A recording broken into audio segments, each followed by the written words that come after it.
दोस्तों आज पूरे देश में यही चर्चा हो रही है कि 2024 के होने वाले चुनाव में भारत की जनता किसको प्रधानमंत्री के रूप में देखना चाहती है।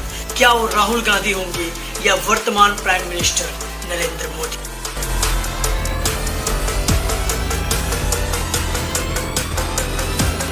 आज विक्रांत को देखकर समंदर की ये लहरें आह्वान कर रही है।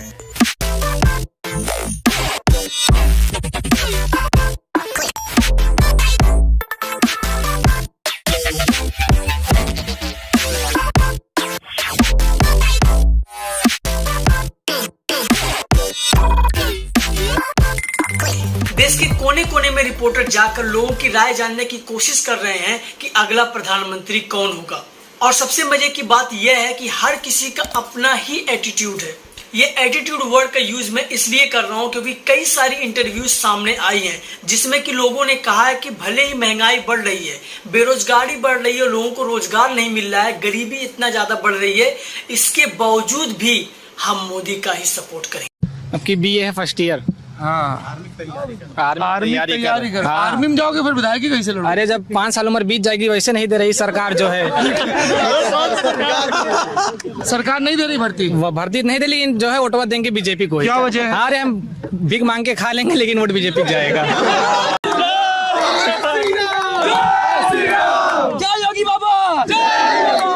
इन सभी बातों को सुनकर ऐसा लगता है कि कई लोगों को ये पता ही नहीं है कि हम जिसको अपना कीमती वोट देने जा रहे हैं उन्होंने हमारे लिए एक्चुअली में किया क्या है। सरकार किसी की भी हो, चाहे भाजपा की सरकार हो या कांग्रेस की, अपने अपने समय पे हर कोई काम करता है और कमियां हर सरकार में निकाली जाती है। सबसे बड़ी बात तो यह है कि प्रधानमंत्री बनने के लिए सबसे पहले लोकसभा के 545 सीटों में से कम 273 सीटें जीतना जरूरी है, तभी जाकर कोई प्रधानमंत्री बन सकता है। और इन 273 सीटों में से 3 सीटें जीतना ही कोई बच्चों का खेल नहीं है। यानी कि 273 सीटें जीतने के लिए किसको क्या करना पड़ता है ये हाल फिलहाल के चुनाव में आप लोगों ने देख लिया होगा। इस वीडियो में मैं जो भी बातें बोलूंगा या जो बातें अभी मैं बोल रहा हूं ये मेरे शब्द नहीं है। इस वीडियो को मैंने पूरी तरीके से रिसर्च करके ही बनाई है। हर वो चीज जो मैं इस वीडियो में बोल रहा हूं उसका प्रूफ मैंने इस वीडियो में दिया है। आप लोग खुद इस चीज को सर्च करके देख सकते हो। किसी भी एक व्यक्ति या एक रिपोर्ट से पता नहीं लगाया जा सकता कि अगला प्रधानमंत्री कौन होगा, क्योंकि इस चुनाव में 1000 या 2000 लोग वोट नहीं देने वाले हैं, बल्कि इस चुनाव में पूरे 1 अरब 30 करोड़ से भी ज्यादा लोग मतदान करने वाले हैं। एक एक वोट की काउंटिंग की जाएगी, एक एक सीट की काउंटिंग की जाएगी, उसके बाद जाकर कोई प्रधानमंत्री बनेगा।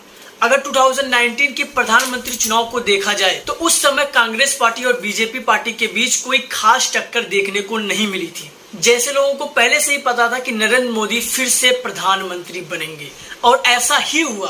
भाजपा पूरे 542 सीटों में से 303 सीटें जीत गई और वहीं पर कांग्रेस ने सिर्फ 52 सीटों पर अपनी विजय हासिल की। 2019 के चुनाव में बीजेपी पर एक तरफा वोट पड़ा और भारतीय जनता पार्टी पूर्ण बहुमत से एक बार फिर से प्रधानमंत्री के पद तक पहुंच गई। लेकिन अगले साल यानी 2024 में होने वाले चुनाव में शायद एक तरफा वोट ना पड़े, क्योंकि अगर हम कांग्रेस पार्टी के नेता राहुल गांधी की 2019 में की गई रैलियों और उनके भाषण को अगर आज के समय की गई रैलियों और भाषण से कंपेयर करें तो उसमें और इसमें जमीन आसमान का फर्क दिखाई देता है।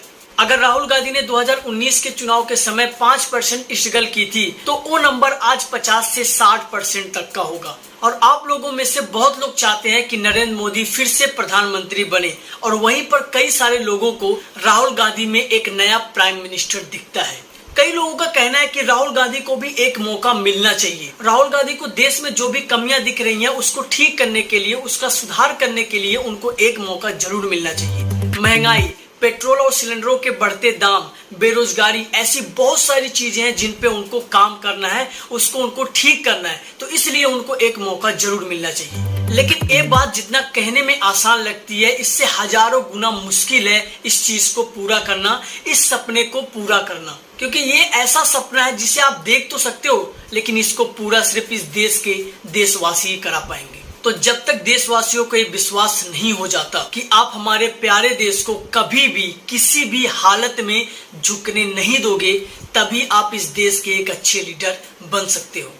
चाहे बीजेपी की सरकार हो या कांग्रेस की या फिर कोई अन्य पार्टी हो, जब तक इस देश में सुख शांति नहीं की जाएगी, देश की गरीबी को दूर नहीं किया जाएगा, अमीर व्यक्ति दिन पे दिन अमीर और गरीब व्यक्ति दिन पे दिन गरीब होते जा रहा है, इसको अगर समय पे नहीं ठीक किया जाएगा, इसमें सुधार नहीं लाया जाएगा, तो आपको इतने बड़े देश का प्रधानमंत्री बनने का कोई भी हक नहीं है। और रही बात कि 2024 में कौन प्रधानमंत्री बनेगा, तो इस बात का पता लगाना उतना ही कठिन है जितना कि अपने सर के बाल गिनना, क्योंकि इस बार कांग्रेस और बीजेपी दोनों ही पार्टियां टक्कर में दिखाई दे रही हैं और लोगों के रिएक्शन भी बहुत ही यूनिक है। अभी तो कुछ भी कहा नहीं जा सकता कि कौन बनेगा अगला प्राइम मिनिस्टर, लेकिन भारतीय जनता पार्टी और कांग्रेस पार्टी द्वारा किए गए कामों के आधार पर अगर उसको रिसर्च करके वो लोगों के सामने लाया जाए तो हम ये अंदाजा लगा सकते हैं कि कौन बनेगा अगला प्रधानमंत्री, कि किसके ज्यादा चांसेस है इंडिया का नेक्स्ट प्राइम मिनिस्टर बनने का। इन दोनों पार्टियों के पॉजिटिविटी और निगेटिविटी दोनों चीजों के आधार पे कौन हो सकता है अगला प्रधानमंत्री, ये हम इस वीडियो के पार्ट 2 में जानेंगे, क्योंकि एक ही वीडियो में सब कुछ एक्सप्लेन करने में ये वीडियो काफी लंबी हो जाएगी। तो इस वीडियो का पार्ट 2 जरूर देखना। इस वीडियो के पार्ट 2 में हम रिसर्च और बहुत सारे प्रूफ्स की मदद से ये काफी हद तक जान पाएंगे कि 2024 के चुनाव में किसके ज्यादा चांसेस है प्रधानमंत्री बनने का। क्या वो प्राइम मिनिस्टर नरेंद्र मोदी होंगे या फिर नए उभरते हुए प्राइम मिनिस्टर राहुल गांधी। तो वीडियो का पार्ट 2 जरूर देखिएगा। बहुत बहुत धन्यवाद। Thank you so much.